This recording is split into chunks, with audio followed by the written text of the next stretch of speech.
The Square Ball Podcast.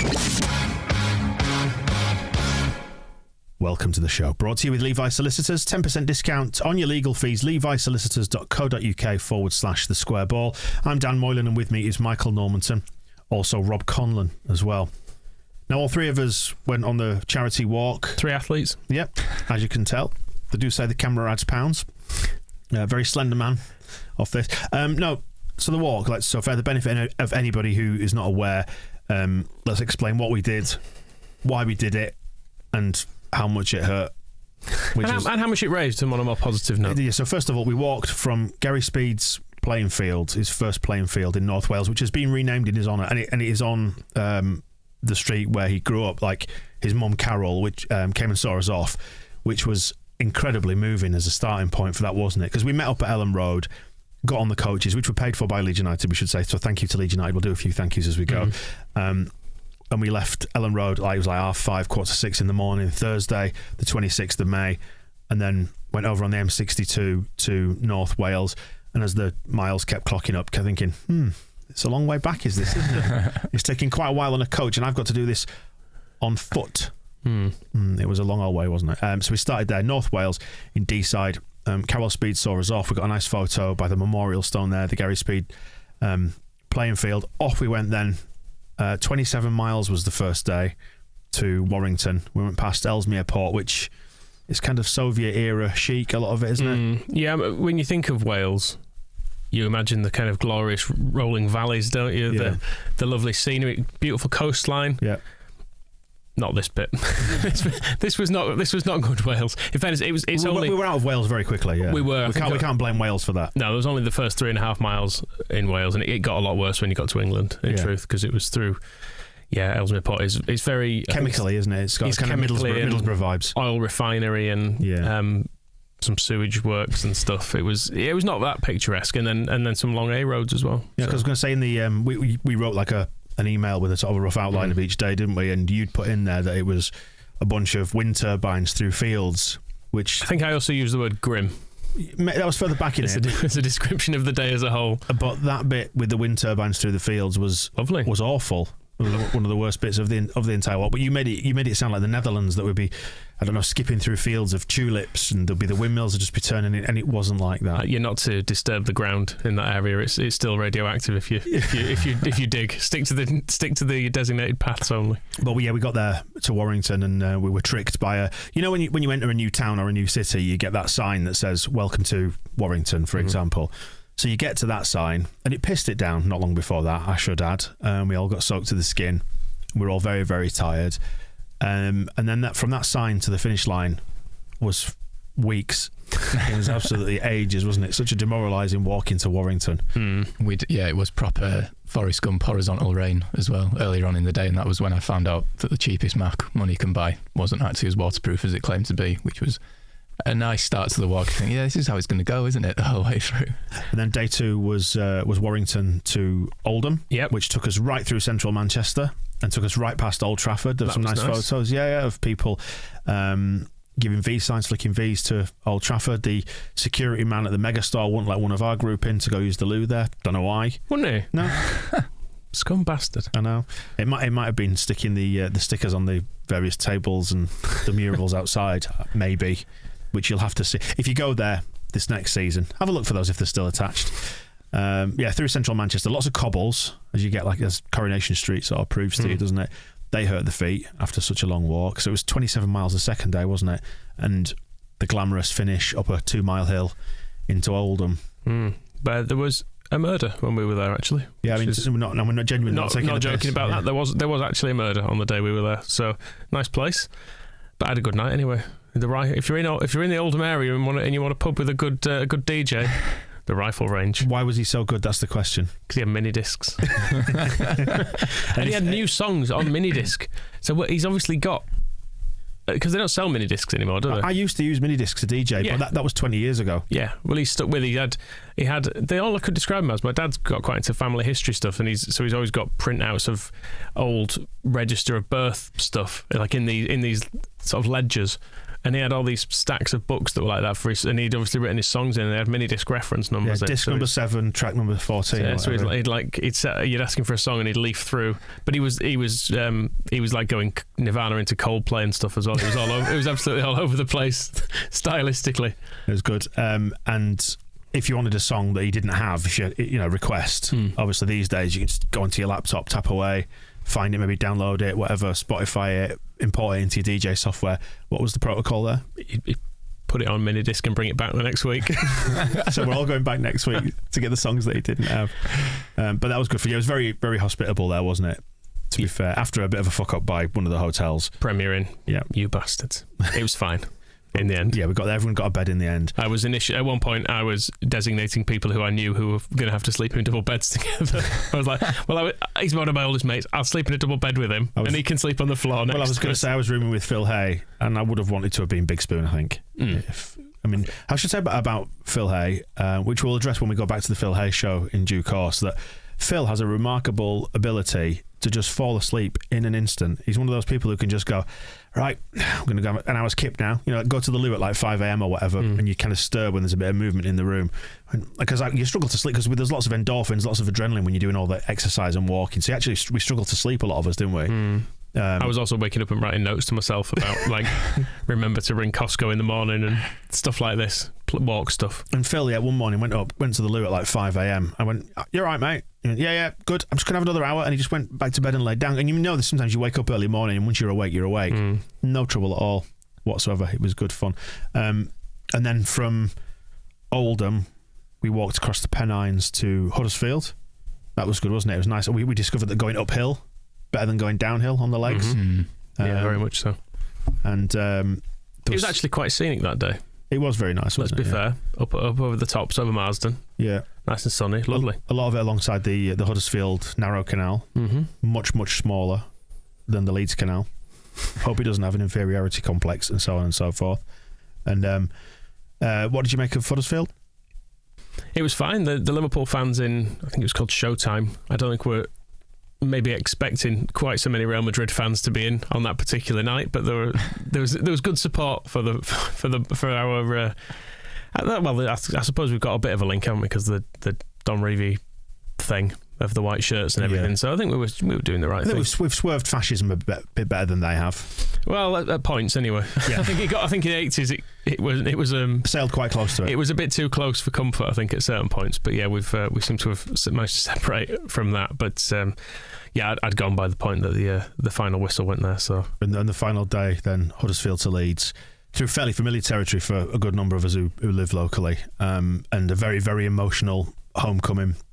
After a brilliant lunch in Driglington, by the way, we should say, the Tempest Club. Tempest Club, what a place. Where we just got on their Spotify, basically took it over, started playing loads of Leeds songs, having sing-songs, chucking down Guinness. It was my birthday as well, so I was like, right, that's it, on the beers, Sunday lunchtime. I'm not a doctor, by the way, but I can say some prescription strength codeine and 3 pints of Guinness takes away all your pains.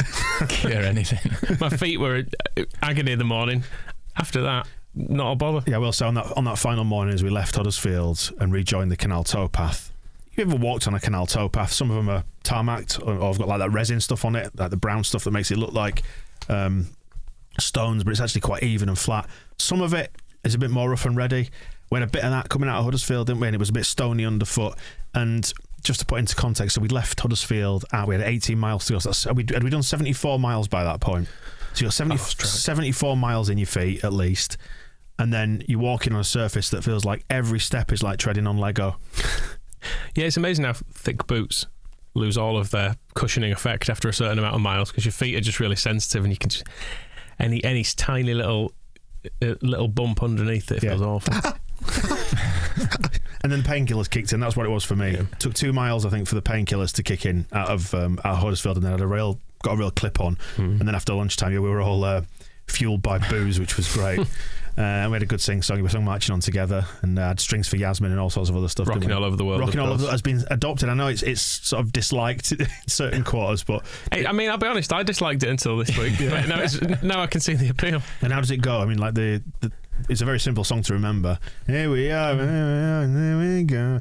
The road, here we go. etc.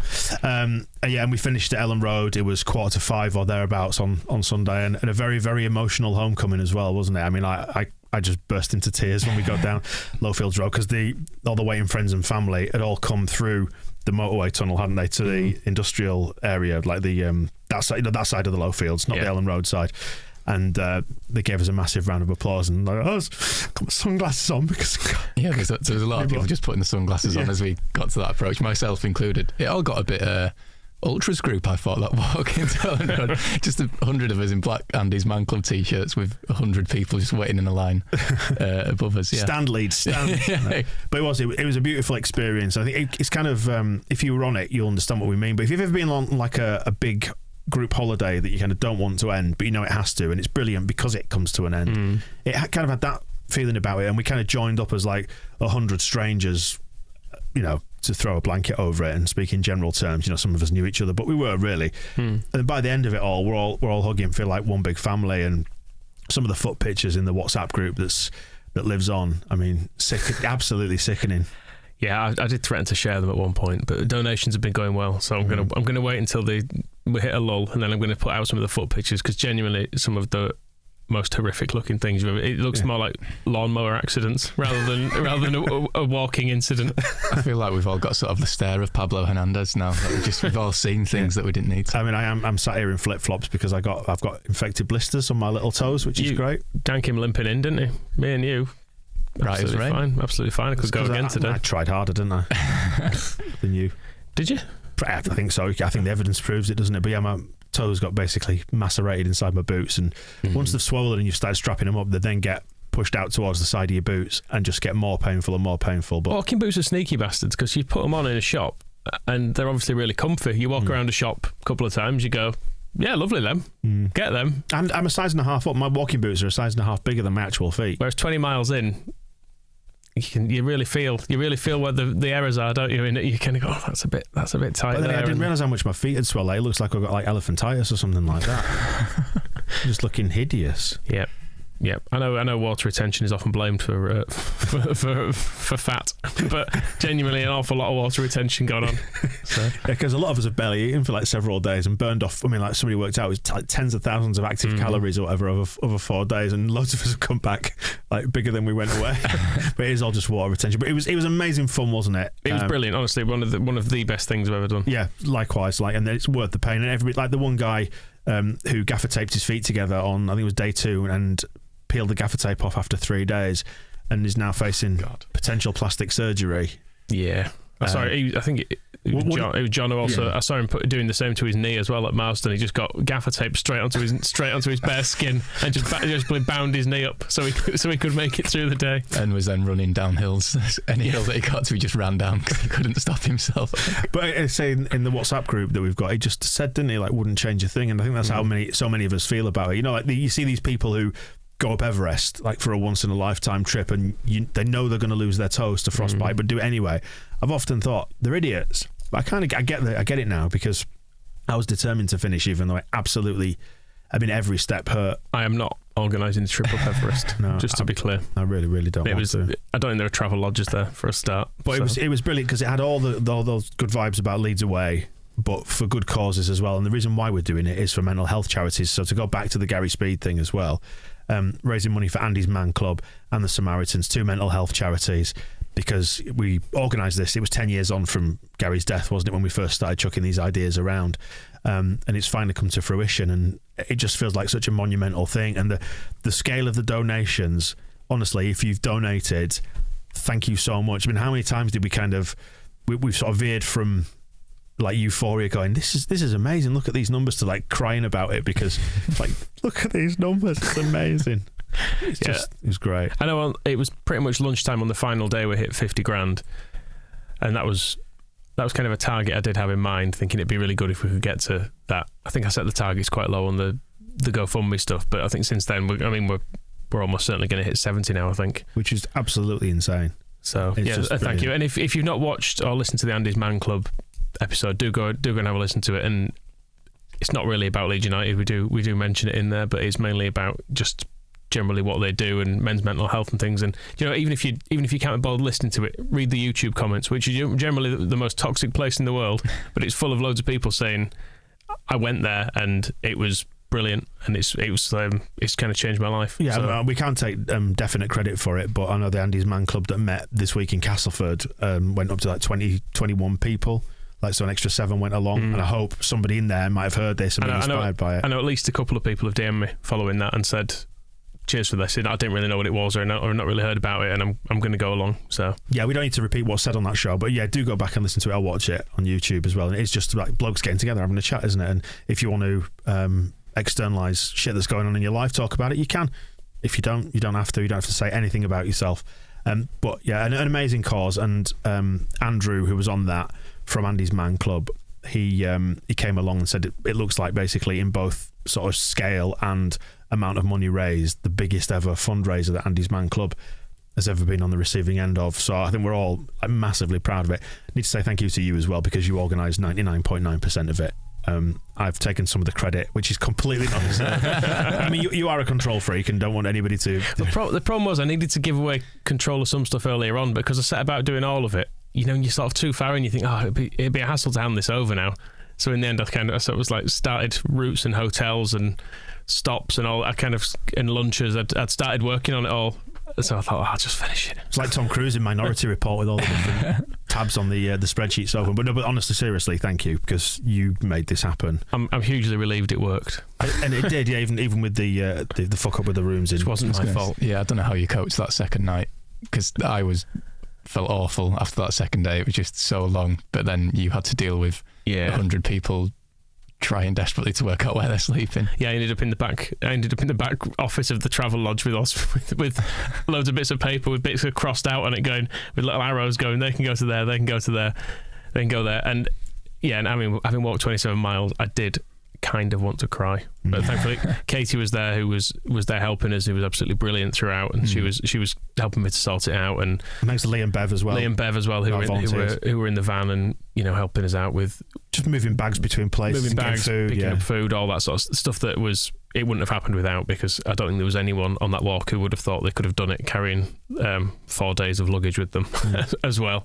So that was great. And it was weird how you get back and you think you're in a load of pain. Have you ever been like on a night out or something where someone injures themselves and you go from being absolutely leathered to all of a sudden quite focused because there's like someone's bleeding and you're like, oh shit, right, this needs sorted out? And it was a bit like that with the rooms. I was like, oh god, I'm so tired. Oh fuck, right, these rooms need sorting. Yes, let's the fight or flight mechanism kicks in. Yeah, exactly. So that kicked in. And then and for people asking, is there any video? I mean, we got loads of photos within the group, because obviously there's like 100 of us there, so we'll put all those together, maybe minus some of the more graphic foot photos, because there are some really sick ones.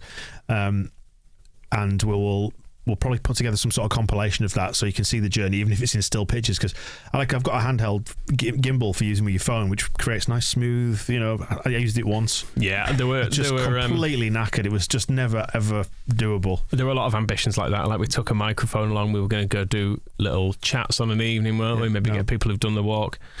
It was just impossible. It was so tiring. Everyone just wanted to spend like an hour getting their feet wrapped up or unwrapped or whatever they were doing with them. And that was it. Like on the Saturday night, I didn't even go to the pub to watch the football. When by the time I got food, I just went back to my room, because it was next to the pub where I got the food, like the travel lodge in Huddersfield. The Yorkshire Rose, appropriately enough. And I was like, well, the Yorkshire Club. Yeah, I could go out and drink, or I could just go strap my feet up ready for tomorrow. And it took me 2 hours to take all the dressings off from the previous day and then strap them all up for the morning and save myself some time in the morning.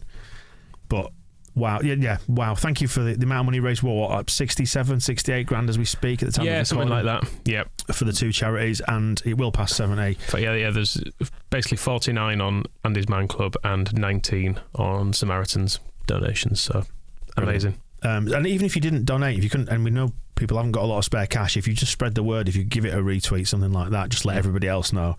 And we're raising money for some amazing causes. But and likewise, if you need to use either of those services, do.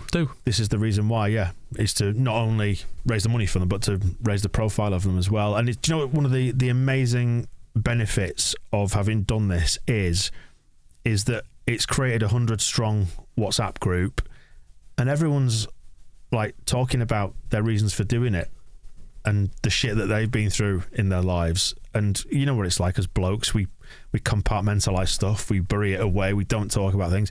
Some of the stuff that's gone in that it's like an Andy's Man Club session, isn't it? That a lot of that walk was, we realised, I think, reflecting on it, that so many of us created new friends, new bonds, but unloaded a load of shit and explained our reasons for being there. And also, I mean, Rob's still young, so he's not got kids or anything, so his hope's not decimated. So he still has plenty of mates. But you know what it's like as well when you get to our age, Dan, when you've got kids and stuff, when you go from having mates that you see once or twice a week, like you might play 5 sides during the week, then you go out on a Saturday, a Friday and Saturday and stuff, and there's kind of a load of you that you always see, and then you get to a point where you're like, it's quite hard to get to see people. Yeah, and not only that, but then what can happen as well in your life if you then split from your partner or you're divorced or something like that, is that you find yourself single in a really fucking difficult market to get back into, isn't it? A difficult market.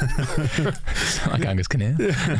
But you know what I mean? It's like, it's not easy, is it, when you're in your 40s or whatever, to get back out there and start dating and doing all that stuff again, because like you say, you get so used to just doing the domestic life that it's easy to find that your social circle is diminished. So, you know, if it opens the door to people connecting to each other, then I think it's just brilliant. It's been worth it, and it's been worth every step and every bit of agony and pain and my infected toes, which... Speak for yourself, me and Rob are fine. Should hopefully... It's more the mental anguish of turning just as my roommate, square-ball writer Chris McMenemy, was cutting off a blister plaster and gipping over the side of his own feet that were leaking. Didn't it spurt? That were leaking onto the floor. I just didn't need that moment in my life, to be honest. Yeah, feet shouldn't leak. If your feet are leaking, don't go to Andy's Man Club. Go to a fucking hospital. But then go to Andy's Man Club after they've healed. That'd be awesome. So thank you to you both for being there. Thank you to all our walkers, and thank you to everybody who applied. Like, this is another thing. We had over 100 people doing this. We could have filled the places 3 times over, couldn't we? Easily. But we just ran out of hotel rooms to accommodate everybody. That's worth saying as well. So if you put your name down for it, thank you. Next year we could do it. Demand was such that even in the week of the actual event, there were a couple of people pulled out, and we actually managed to fill spaces for people who were doing it on like 2 days' notice. Yeah. So I had no time to train, and I've had to book last minute time off work and stuff. So people who've done that are, awe of, really, because I felt unprepared, and I'd had months of this, and I'd done quite a number of practice walks and stuff to try and get ready for it. And nothing prepares you for it, does it? That's the thing. No, not day after day. Because I'd just seen this sort of a number on a page as a thing we were going to do. 92. It was nice, the symmetry with the title win. I think it was actually a bit more like 93, to be honest. I think it was more like 95, to be honest. When you some people's trackers were on, and they go a bit dodgy when you're going inside. I wasn't accounting for people going to the buffet 3 times, was I? I can't be counting that mileage. But anyway, 92 miles is a bloody long way. It is a bloody long way, I can confirm. To do on foot. So if you're thinking about doing it, do it in a car. Yeah, the coach over there was all right. It took about an hour and a half. Yeah. Quite easy. So we could maybe think about doing something again in future, but I think we all want to just rest and heal. Yeah. Let's enjoy this one for a bit. Yeah. I think. Yeah, it was great. So, again, thank you. If you walked, if you applied to walk, if you have donated, or you have fund matched, people have been matching funds, like their workplaces have been matching funds, things like that. Spread the word. It's been awesome. Yeah. Thesquareball.net /Gary Speed. Yeah, if you want to donate, the links are on there. Details. I think they'll be up for ever. As far as I'm concerned, I don't care. I've put an end date on it, so yeah, they'll be there for a while. Good stuff. So yeah, thank you again for everybody who took part, everybody who has followed it, and look out. We'll have a video, I think, of it'll be like a slideshow style thing. We'll maybe get some status quo on there, and we'll all enjoy it. So yeah, thanks again, and that does wrap up the show for this week. I think we'll be back if anything important happens. We'll come back. If not, we'll reconvene next week. We'll start doing some season review stuff over on the Extra Ball, and and get that out. We'll have to talk about Jake Humphrey as well at some point, because he's still at it, is what I would say.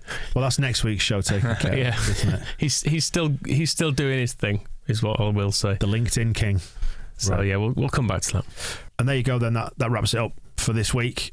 Before we do go, we need to say our formal thank yous, as we mentioned before. So Thanks to Leeds United for putting on the coaches, and they gave us free food and bar when we got back to Elland Road in the Gary Speed suite. I'm not sure they anticipated quite as many people being there either, so sorry about that. Or sneaking onto the pitch, but Yeah, some people went that on was that. fine. People have got in trouble for going on the pitch, but it's grass. You're right. Yeah. It's meant for standing on. Come on, guys. Relax. We also need to thank Rooms for Groups as well, who helped us sort out the hotel rooms, the group bookings. We are Boxed, the sleeve sponsors for Leeds United. Box Tea, as Moscow calls them. Yes, they made a huge sponsorship donation that covered off the cost of feeding like 100 people for 4 days over lunch, which is quite an undertaking. Yeah, it was enormous, was that for us, because it meant we could organise where we were having lunches and just bring it for people, and so we didn't have to have people going off to Tesco to find their own little bit and stuff like that. And it paid for things like really boring stuff like public liability insurance, and it turned out about £1 million worth of Compede, because we had a huge amount at the start, and then well, thank you to Compede for their donation as well, which we got 208 blister plasters, and I thought 2 for everyone, that's a lot. Nothing like we burned through that in pretty much day one, didn't we? Yeah, so Boots have done very well out of this. Not a sponsor though. We've just given them a load of money, which is good. But no, the money from Box was enormous, and it meant we could. You can solve an awful lot of problems in money, as it turns out. Right. So that it meant logistically it smoothed things over enormously, and it meant we could do things like pay for people's fuel who were volunteering and that sort of stuff as well. So all very, very good. And they've given us a code actually, if you're TSB50, if you're looking at getting a new boiler. That's what they do, in case you weren't aware. They do. It's quite good actually. If you're looking at the website is a kind of step-by-step thing of going through. You say, I've got this type of boiler, it's here, it's got a vent on the side, I've got this many radiators, this many bathrooms. It's quite good. It's good. Have a look at it. It's and it gives you a price at the end, so you can. It's kind of nice and straightforward. TSB50. You'll be hearing more from them in a bit. Great bunch of lads. A great bunch of boxy lads they are. But no, it was huge for us, was that. So thank you very much for that.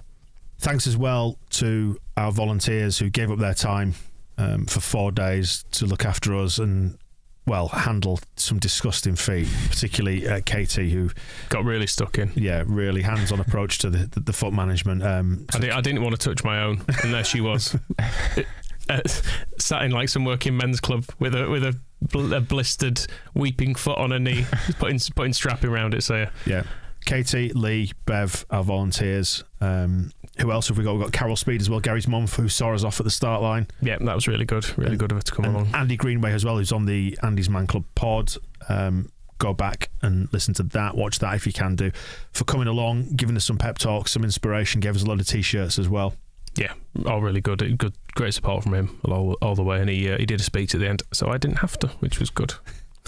And there you go. That wraps up the thank yous then for that one, and wraps up the show for this week. Back next week, if and when more stuff happens. Feet slightly better, infections slightly more at bay.